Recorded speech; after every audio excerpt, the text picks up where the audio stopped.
오늘 우리에게 주시는 하나님의 말씀은 출애굽기 11장 1절에서 8절까지의 말씀입니다. 출애굽기 11장 1절에서 8절까지의 말씀을 교독하시고 마지막 절을 함께 합독하겠습니다. 여호와께서 모세에게 이르시기를 내가 이제 한 가지 재앙을 바로와 애굽에 내린 후에야 그가 너희를 여기서 내보내리라. 그가 너희를 내보낼 때에는 여기서 반드시 다 쫓아내리니 백성에게 말하여 사람들에게 각기 이웃들에게 은금 패물을 구하게 하라 하시더니 여호와께서 그 백성으로 애굽 사람의 은혜를 받게 하셨고 또 그 사람 모세는 애굽 땅에 있는 바로의 신하와 백성의 눈에 아주 위대하게 보였더라. 모세가 바로에게 이르되 여호와께서 이와 같이 말씀하시기를 밤중에 내가 애굽 가운데로 들어가리니 애굽 땅에 있는 모든 처음 난 것은 왕에 앉아 있는 바로의 장자로부터 맷돌 뒤에 있는 몸종의 장자와 모든 가축의 처음 난 것까지 죽으리니 애굽 온 땅에 전무후무한 큰 부르짖음이 있으리라. 그러나 이스라엘 자손에게는 사람에게나 짐승에게나 개 한 마리도 그 혀를 움직이지 아니하리니 여호와께서 애굽 사람과 이스라엘 사이를 구별하는 줄을 너희가 알리라 하셨나니 왕의 이 모든 신하가 내게 내려와 내게 절하며 이르기를 너와 너를 따르는 온 백성은 나가라 한 후에야 내가 나가리라 하고 심히 노하여 바로에게서 나오니라. 아멘. 할렐루야. 오늘도 우리 예배 가운데 함께 하신 주님을 찬양합니다. 그동안 우리는 모세 당시 즉 애굽 땅에 내렸던 10가지 재앙 중에 9번째 재앙까지 어제 살펴보았습니다.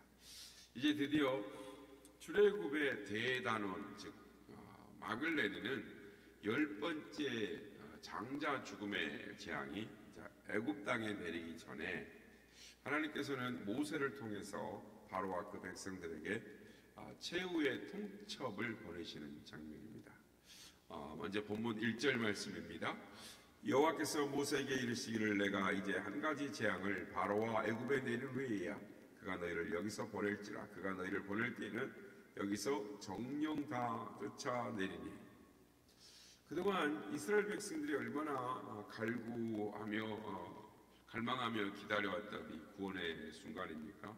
해방입니까? 그런데 이제는 그 때가 되어서 하나님께서 마침내 바로 왕 이 애굽의 바로로 하여금 당신의 백성들을 내보내도록 만드시겠다 이렇게 하나님이 말씀을 하십니다. 그러니까 특별히 우리가 주목해야 할 부분은 1절에 그가 너희를 보낼 때에는 여기서 정령 다 쫓아내리니 라고 말합니다. 그동안 애굽왕 바로가 이런저런 이유로 이스라엘 백성들을 내보내지 않았습니다. 그런데 지금은 내보내는 정도가 아니라 다 쫓아내겠다 이렇게 말씀을 하시는 것입니다. 그런데 한 가지 재앙만 더하면 즉 장자의 죽음의 재앙만 더하시면 이스라엘 백성들이 우리는 애굽이 좋습니다. 아니 조금만 하루만 더 말미를 주세요. 이렇게 부탁을 해도 애굽 왕 바로가 그 말을 듣지 않고 억지로 다 쫓아내게 될 것이다 라고 말씀합니다. 우리는 여기서 귀한 깨달음을 얻게 됩니다. 아직까지 하나님의 때가 안 돼서 그렇지 만약 하나님의 작정하신 때가 된다면 그때는 그동안에 그렇게 안 풀리고 해결되지 않았던 일들이 일사천리로 술술 풀리게 된다라는 것입니다. 하나님의 때가 중요한 것입니다. 우리는 모두 모든 일에 있어 조급합니다. 그러나 믿음의 사람들은 하나님의 때를 기다릴 줄 알아야 하는 것입니다. 우리는 이런 사실을 요셉의 생애를 통해서도 확인할 수가 있는 것입니다. 하나님은 어린 요셉에게 총리의 꿈을 허락하셨습니다. 그러니까 꿈에 갖는 이 피동성, 그러니까 꿈이 이제 주어진 것이죠. 그러니까 꿈을 꾸게 된 거예요. 그 꿈은 결코 요셉이 원해서 된 것이 아니라 분명 하나님이 두 번이나 꿈을 꾸게 하시고 그 꿈을 갖게 하셨습니다. 근데 그럼에도 불구하고 그 꿈은 쉽게 이루어지지 않았습니다. 그 꿈을 꾸는 바람에 꿈이 이루어지는 정도가 아니라 꼬이고 꼬여서 요셉의 삶이 그 이후의 삶이 얼마나 비참하고 고통스러운 삶으로 떨어져 버렸는지 봅니다. 요셉은 그 꿈 때문에 시기를 당해서 형제들을 의해서 애굽의 종으로 팔려갔고 또 그곳에서 잠시 안정적인 삶을 누리는가 했더니 이 간악하고 음탕한 여인의 모함에 의해서 더 중한 애굽의 죄인들만 들어가는, 한번 들어가면 살아서는 결코 나올 수 없는 그런 감옥으로 곤두박질 치는 신세가 되었습니다. 그 세월이 무려 13년의 세월이었습니다. 그런데 하나님의 작정하신 때가 되자 하룻밤 만에 그를 살아서는 결코 나올 수 없는 그 감옥에서 끄집어내실 뿐만 아니라 애굽의 총리로 등극을 시켜주셨다라는 것입니다.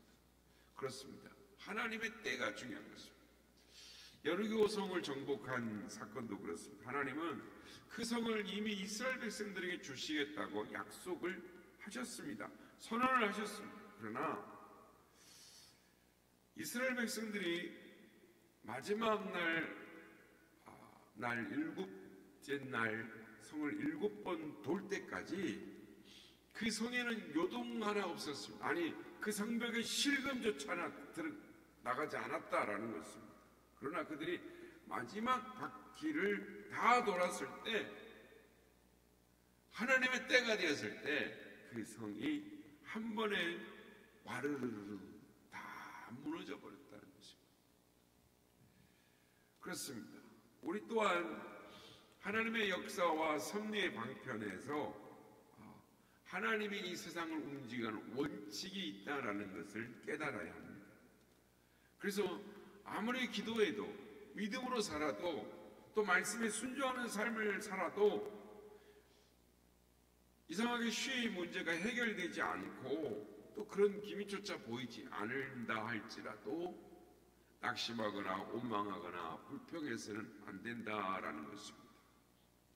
하나님이 정하신 때, 하나님만이 정하신 때가 임할 때 모든 것이 무너져 내리고 일사천리로 풀어지는 것입니다. 이런 내용을 글을 본 적이 있습니다.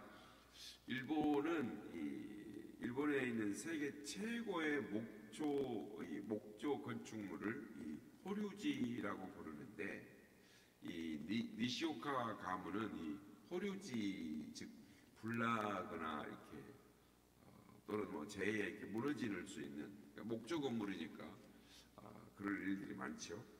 이런 호류지 건물을 무려 1400년간을 대대로 지켜내려왔다는 거죠. 그래서 일본에 가면 호류지라는 건물이 있는데 일본 사람들은 이 크고 오래된 건축물 짓는 목수를 국목수라고 하는데 이 니시오카 가문이 이 국목수 가문인 것입니다. 그런데 그들이 1000년이 넘도록 이렇게 지탱할 수 있는 그 건축물을 짓게 되는 이 까닭은 그러니까 이유는 1000년 이상을 지탱할 수 있는 노송을 쓰기 때문이다라고 말을 합니다. 그러니까 니시오카 가문은 1000년 이상 지탱할 수 있는 1000년이 가는 건축물을 지으려면 적어도 1000년은 된 1000년 가까이 된 그 노송을 써야만 오랫동안 건축물이 유지된다라고 이렇게 가르친답니다. 그러니까 그들은 이 나무의 생명력을 그 나무가 오랫동안 견뎌낸 이 연수를 그 나무의 생명력으로 여기는 것입니다. 그러니까 견딤이 있은 후에 쓰임이 있음을 가르쳐주는 이야기다라고 할 수가 있는 것입니다. 그렇습니다. 그런 까닭에 하나님은 모세를 40년을 기다리게 하셨고 요셉으로 하여금은 13년을 기다리게 하셨고 다윗은 10년을 기다리게 하셨습니다. 그렇습니다. 우리도 기다려야 하는 것입니다. 우리를 향하신 하나님의 계획이나 섭리의 방식이 세상을, 아니 하나님의 사람들을 향하신 그 섭리의 방식이 우리에게도 동일하게 적용되기 때문이다라는 것입니다. 그래서 하나님이 정하시고 계획하신 때를 믿음으로, 즉 인내함으로, 믿음으로 기다려야 하는 것입니다. 그러할 때 하나님의 작정하신 때가 되면 여러분이 아무리 싫다고 할지라도, 그래서 손사래를 칠 하나님이가 아닙니다, 하나님 아직 준비가 안 됐습니다 라고 할지라도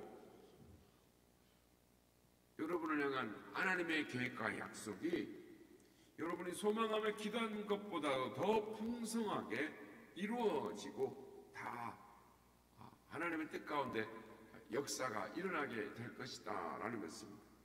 그래서 성경은 말씀하는 것입니다. 우리가 선을 행하되 낙심하지 말지니 피곤하지 아니하면 때가 이름에 거두리라. 때가 이름에 거두리라 라고 말씀을 하는 것입니다. 그러므로 그 때를 기다리면서 선행을 하되 낙심치 말라라는 것입니다. 우리에게도, 저와 여러분에게도 하나님의 정한 때가 있는 줄 분명히 믿고, 그 때가 되면, 하나님의 작정하신 그 때가 되면 모든 문제의 산과 장벽이 여리고처럼 무너지게 될 거라는 것을, 즉 하나님의 때를 믿음으로 기다릴 수 있는 우리 모두가 되시길 예수님의 이름으로 축복합니다. 다시 본문으로 돌아가 생각해 보면 그동안 바로는 하나님으로부터 무려 9번이나 이 재앙의 매를 맞았습니다. 많이 맞았죠. 그런데도 정신을 차리지 않던 그가 이제 마지막 재앙, 10번째 장자 죽음의 재앙을 당하게 되면 이스라엘 백성들을 강제로라도 내보내지 않을 수 없는 그 정신을 차린다는 거죠. 이런 사실은 하나님께서 일찍부터 바로를 꼼짝 못하게 하는, 그러니까 처음부터 하나님 알고 계셨어요. 두 손 두 발 들고 그냥 아이고 하나님 항복하고 그냥 나올 수 있는 그 답을 이미 알고 계셨다라는 것입니다. 그럼에도 불구하고 하나님께 이처럼 10번째 재앙에 이르도록 그를 내버려 두신 것, 그것은 하나님만의 목적과 이유가 있다라는 것입니다. 출애굽기 9장 15절 16절은 하나님이 이렇게 말씀합니다. 내가 손을 펴서 원역으로 너와 내 백성을 쳤다면 내가 세상에서 끊어졌을 것이나 내가 너를 세웠음은 나의 능력을 내게 보이고 내 이름이 온 천하에 전파되게 하려 함이니라 라고 말씀합니다. 그렇습니다.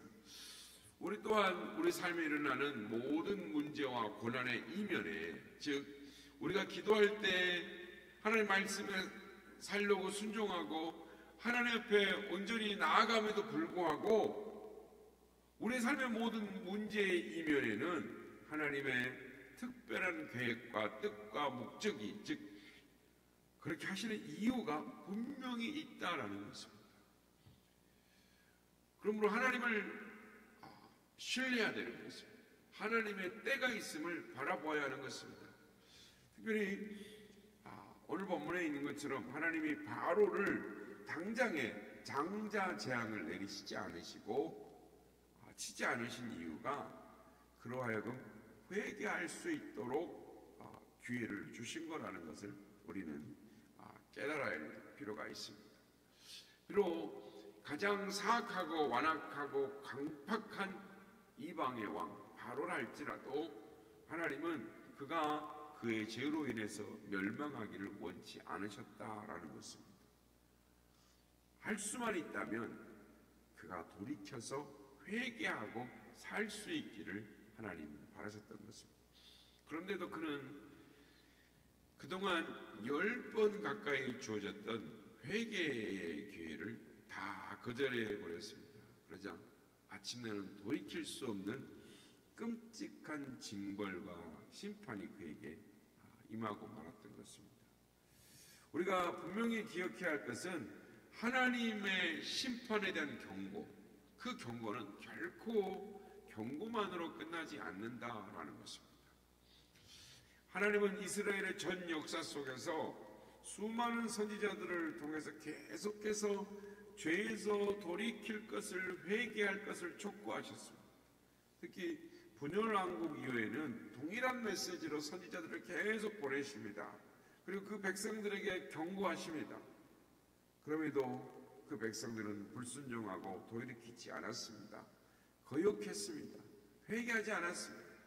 그 결과 결국에 북이스라엘은 아수르에 의해서 처절한 파괴와 멸망을 당했습니다. 또한 남왕국 유다도 바벨론에 의해서 처절한 멸망과 고통을 당했습니다. 그래서 에레미야 애가서를 보면 남유다 왕국이 멸망할 때 얼마나 비참하고 비극적인 처참한 일들이 일어났는가를 알게 됩니다. 에레미야서 애가 2장 11절에 보면 내 눈이 눈물에 상하며 내 창자가 끊어지며 내 간이 땅에 쏟아졌다. 얼마나 고통스러우면 자기 창자가 끊어지고 간이 쏟아졌다라고 말하겠습니까? 이는 내 처녀 내 백성이 패망하여 어린 자녀와 젖먹는 아이들이 성읍 길거리에서 혼미함이로다. 그만큼 그 당시 상황이 비극적이고 처참한 아주 실로 말할 수 없는 처절한 고통이었다는 것이죠. 그래서 먹을 것이 없어서 자기 태에서 자식을 잡아먹을 만큼 비극적인 모습이 펼쳐지는 것입니다.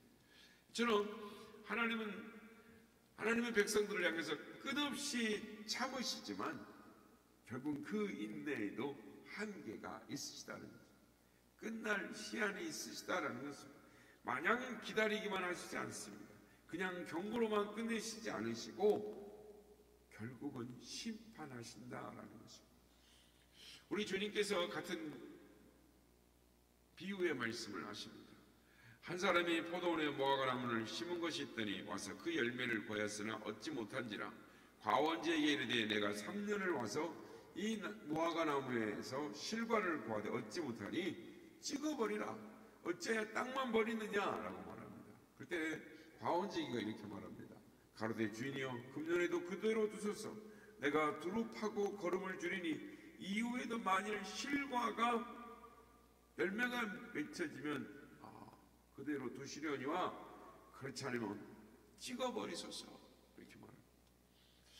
이 말씀은 당시 타락하고 부패해서 형식적인 신앙생활에 빠진 종교 지도자들, 바리새인들 그리고 이스라엘 백성들을 말하는 것입니다. 그런데 저들이 주님의 경고에도 돌이키지 않았습니다. 아니 비웃고 조롱했습니다. 결국 심판의 도끼가 그들에게 놓여졌습니다. 하나님이 찍어버리셨어요. 그 사건이 바로 주 70년 로마의 장군 티투스에 의해서 예루살렘이 초토화됩니다. 예루살렘 성벽이 돌 위에 돌 하나 남지 않습니다. 왜요? 로마 군인들에게 이런 소문이 돌았습니다.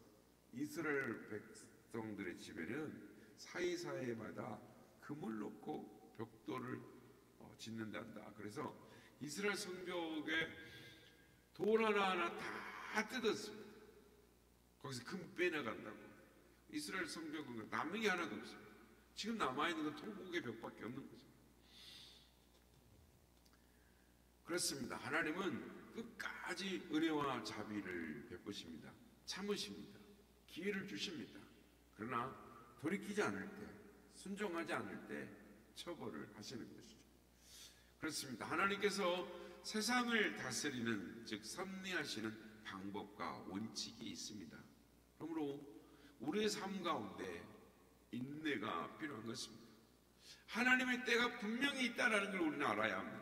우리가 아무리 믿음으로 기도함으로 말씀에 순종하는 삶을 살고 있어도, 하나님 앞에 계속 기도하고 있어도 문제가 쉬이 해결되지 않을 때가 있습니다. 그때 낭망하거나 실망하거나 원망, 불평해서는 안 되는 것입니다. 모든 것에는 때가 있습니다. 하나님의 때가 있습니다. 하나님이 이루실 때가 있습니다. 하나님이 그 모든 것들을 통하여 영광을 받으시는 것입니다. 그러기는 우리 삶에 일어난 모든 것의 이면에는 하나님의 뜻이 있다는 것. 모든 문제와 고난 가운데 그 이면에는 하나님이 작정하신 특별한 계획과 목적과 이유가 있는 것입니다. 그러므로 우리 삶의 모든 문제 가운데 인내하는 우리가 되기를 바랍니다. 하나님의 뜻 가운데 큰 은혜를 받는 축복된 하나님의 백성들이 다 되시기를 예수님의 이름으로 축복합니다. 주님의 뜻을 이루소서. 거룩한 종의 기다림을 지옥과 같은 날 늦으사 주님의 영상 만드소서. 주님의 뜻을 이루소서. 주님 나라 앞에 엎드리니 나의 맘속에 살기시사 눈보다 이해하옵소서. 주님의 뜻을 이루소서. 병들어 몸이 피곤할 때 권능의 손을 내려줘서 건강케 하여 주옵소서. 주님의 뜻을 이루소서. 온전히 나를 주장하사 주님과 함께 동행하는 만민이 알게 하옵소서.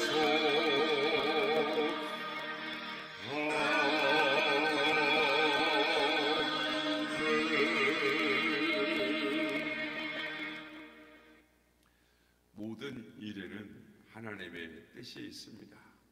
우리의 삶의 모든 문제와 사건의 이면에는 하나님의 뜻과 계획과 목적이 있습니다. 이유가 있습니다. 그러므로 하나님의 때가 되면 하나님이 이루시는 것입니다. 그러므로 하나님을 신뢰하고 하나님의 때를 기다리며 하나님의 때에 큰 축복의 큰 은혜의 주인공이 되게 하여 주시옵소서. 이렇게 기도하는 우리가 되기를 원합니다.